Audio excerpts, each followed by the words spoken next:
Ween, one of my favorite bands of all time. Just have Radiohead, Weird Al, and below Sparks, Weezer, and They Might Be Giants. Started in New Hope, Pennsylvania in 1984, Ween was founded by Aaron Freeman and Michael Melchiondo Jr. Both met in a typing class in middle school. At first, they didn't really like each other, until a demon god called the Boognish came along and told them to make music, and gave them stage names of Gene Ween and Dean Ween. Over the years, they developed a cult following, and what makes Ween so interesting to me is that they have made a wide variety of music styles that you might not even believe is from the same band. Like, here's 5 examples.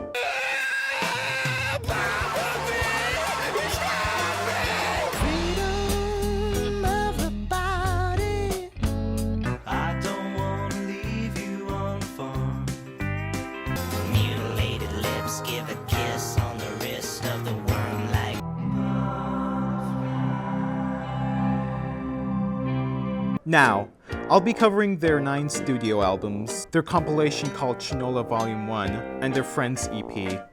I will not be covering their cassettes, collaborations, demos, and many others, since I don't have that much time. And one more thing, as you may have heard from one of the songs, it may sound kinda bad to you, but it's purposely made like that, in a so bad it's good way. This term is referred to as brown, so some songs that sound like would be scored higher based on how much I enjoyed listening to them, and you will be hearing brown a lot.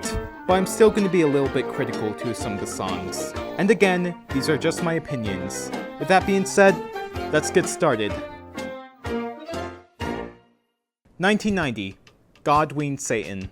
So before I start this review, I'm going to tell you when I started listening to Ween. Almost a year ago, I decided to listen to their albums in chronological order, which I originally didn't like their first 3 albums that much, mainly for those 3 albums mostly having brown songs in them. But after I got done listening to all the albums in order, I came back to those first 3 albums, and it finally clicked with me. This album has a hard rock sound to it for most of the songs, which will make it amusing to listen to. It's very energetic, and the 5 best songs on the album are Tick, Nan, Don't Laugh I Love You, and Marble Tulip Juicy Tree. It's an awesome song, and the best song is Birthday Boy. It has a crappy production to it, but it fits in since it's about how Junior's girlfriend broke up with him on his 20th birthday, so the bad production fit into the sad theme. Kinda like a song from Weezer's Pinkerton, 7 years before that album. But there are some songs I'm not that interested in, like Lickin' the Palm for Guava, Old Queen Cole, and Common B. They're kinda forgettable. Old Man Thunder is too short, and I'm not that interested in Blackjack. So overall, I think God, Ween, Satan is a good album. Again, you might not enjoy it on your first listening, but hopefully you'll understand to enjoy it. 1991, The Pod. This is the most brownest album by Ween. It was recorded in their apartment on a horse farm, which they called The Pod. This album has a much more lo-fi sound to it compared to the hard rock on the first album. You can already tell what album this is going to be when the first track is Strap On That Jammy Pack. It has great brown songs like Dr. Rock, Oh My Dear I'm Falling in Love. Demon Sweat starts off slow and calming before its transcending guitar halfway through. And Pork Roll, Egg and Cheese. I like that one a lot. Another highlight on the album is The Stallion Part 1, with its heavy experimental rock. Unfortunately, there are some songs that I think either push it too far or barely have anything in them. Like Laura, Alone, She F***ed Me, and Boing. That last one is very uninteresting to me compared to another song on the album, Polosado. At least it has a fun concept of someone ordering food in a drive-thru, while Boing has nothing. But I still rated it not that low because again, brown, and there's much worse songs out there. I would rank this album slightly lower than God, Ween, Satan. 1992, Pure Guava. This album is similar to The Pod, except with a much more stoner sound to it. Again, it has great songs like The Going Gets Tough from the Get-Go, Stallion Part 3, and Big Jim. But the 3 songs that stand out to me are Sarah, for being the least brown song on the album, and its dream pop sound. Push Little Daisies is Ween's first hit, and it's perfectly annoying, and one of the brown songs I love. And Don't Get Too Close to My Fantasy is a really fantastic song, the highest so far. But again, Pure Guava has some songs I can't stand. Morning Glory is the most brown song in their catalog, and they just push it too far. And Poop Ship Destroyer just grosses me out. I wonder why. I would say this is another good album. Again, you might not like it the first time. Pure Guava is in the middle of the list, but if you told me where to start listening to Ween, I would say listen to 1994, Chocolate and Cheese. This album has a much more polished sound compared to the first three, which will leave a better listening experience to the listener. This album has a range of different styles too, like the soul in Freedom of 76, the funk metal of I Can't Put My Finger on It, and the Latin sounds of Buenos Tardes Amigo. The three best songs on the album is the already mentioned Freedom of 76, Voodoo Lady with its funk rock and psychedelical sound at the end, and Roses Are Free, a very catchy psychedelic pop rock song. The only weak song on here is Candy, but it's just okay for me, mainly for being a bit funny. So, Chocolate and Cheese is the highest so far, but before we get to the next album, Ween was featured in a movie that released before this album came out, called It's Pat. Gene and Dean play supporting roles in the film, but this film is mainly known for being one of, if not, the best films ever made, 100% on critics and audience score on Rotten Tomatoes, won all the awards at the Oscars that year, and got Pat $1 billion at the box office. Truly, one of the movies ever made, and you do not need to research anything that I said. Everything I said about that is true. Wait, what was I talking about again? Oh yeah, so after this album, what will Ween make next? Well, what they made is a country album!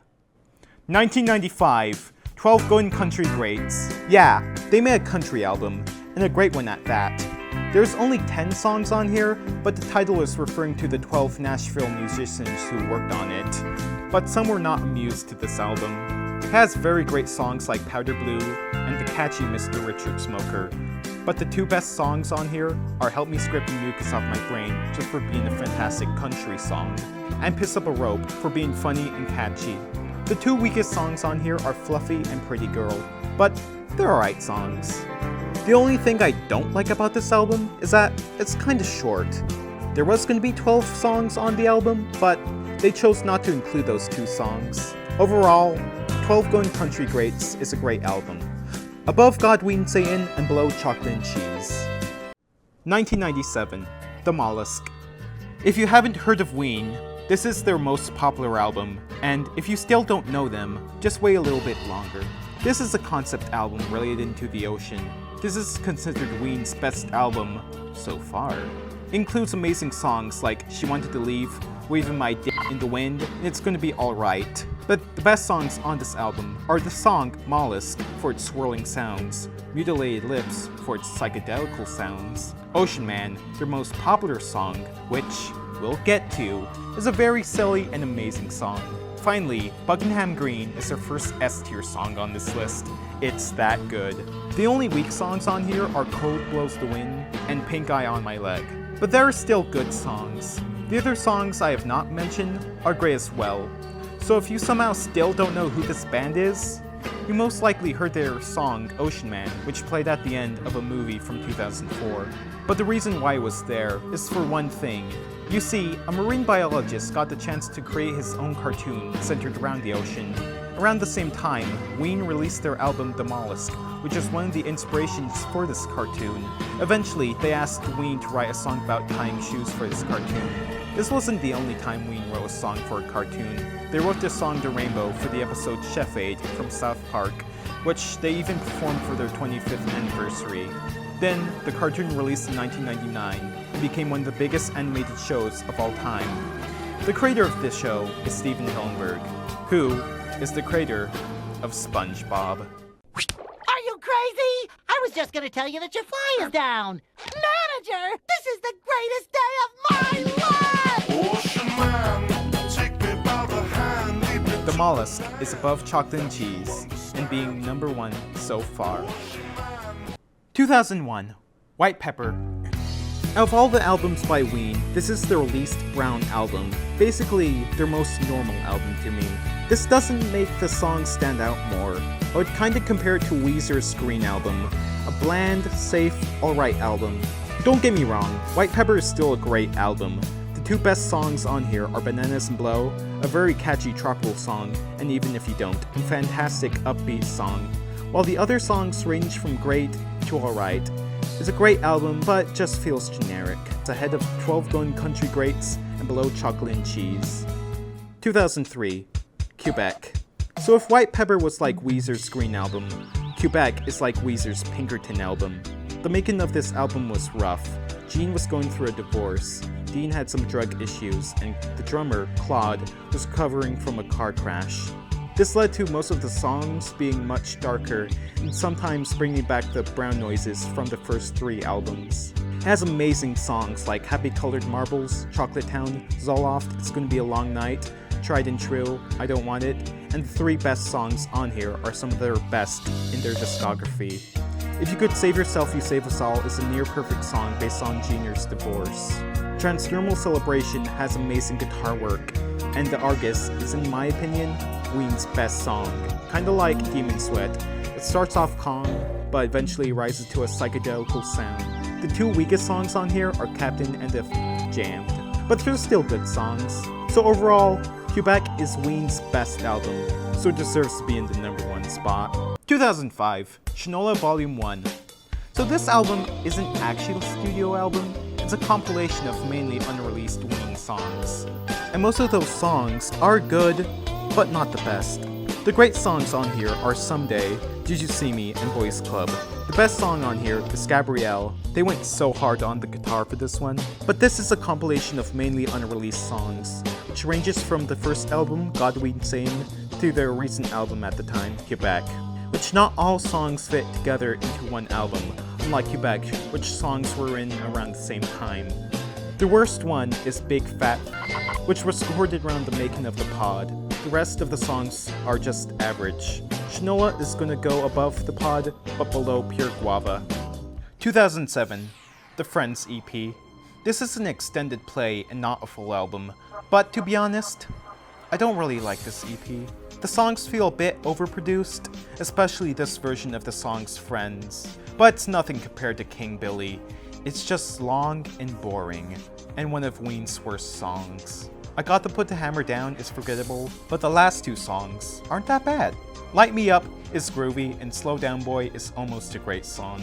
So those 2 songs saved this EP from being really bad, but it's still a mediocre EP, so it's going at the bottom of the list. 2007, La Cucaracha. This might be Ween's final album, and to be honest, it's kinda disappointing. Even Junior is dissatisfied with this album, but he also says there's a bunch of good songs on it too. And it's an okay album.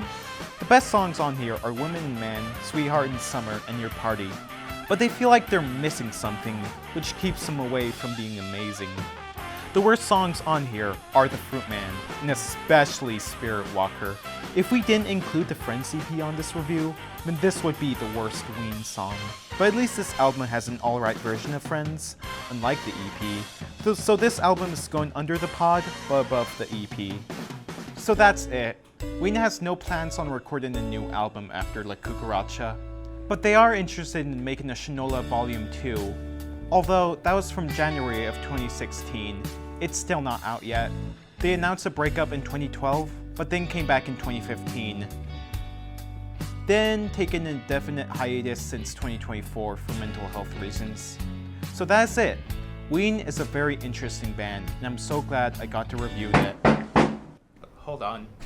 What is that noise? Freeze! This is WOP! The Weezer Opinion Police? No, the Ween Opinion Police. Oh no. Not again. Not again. Not again! Wash your man.